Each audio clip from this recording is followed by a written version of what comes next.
I'm Nivea. And I'm Evan. Today we're going to be discussing the generational gap. Today we as teens have a first-hand experience with this gap, not only because of our surroundings and the tense political environment, but also because of our differing life experiences. So today we want to interview our peers to figure out the extent of this gap, as well as how to close it using the golden rule.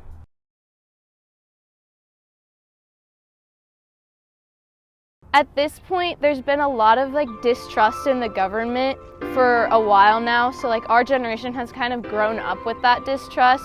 And they're not really exposed to the effects that come with the things that you vote for. They don't pay taxes, so it doesn't really affect them as much as it would maybe someone who's older and who has lived through all the things that affect what they vote for.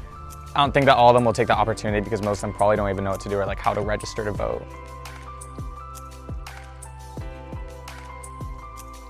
We argue a lot with each other, but I don't feel like anybody listens. When you're arguing, you're so focused on your own standpoint that I don't feel like anybody listens to each other really. People are more reliant upon technology while the older generation isn't.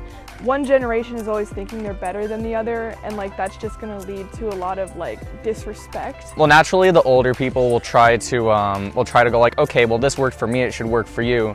But in today's society, a lot of that information doesn't work, and then we call it uninformed. And really, I think it's lighthearted, or it's nice of them to give us the information, even if it might not be entirely useful. Then just from a more general standpoint, there always exists kids these days, they don't have to work for anything.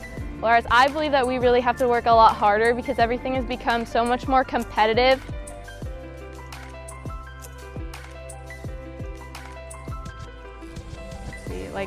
Talking with them more, or just getting to know them out in the community, or just talking with grandparents in general.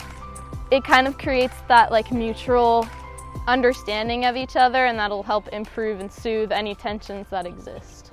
After speaking with our peers, we learned a few things. One thing we learned with respect to political engagement is that the older generation tends to be more involved, not only because they have a greater understanding about what their vote entails for the future of government, but also is more informed about the complexities that exist within certain policies. We also learned there's a certain disconnect and separation between generations, where our interactions are characterized more with an attacking and more combative tone than in the past. And this is because of our differing life experiences.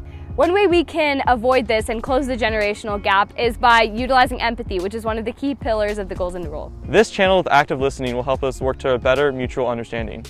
So whether you're young or old, a baby boomer or millennial, remember to stay respectful and live golden.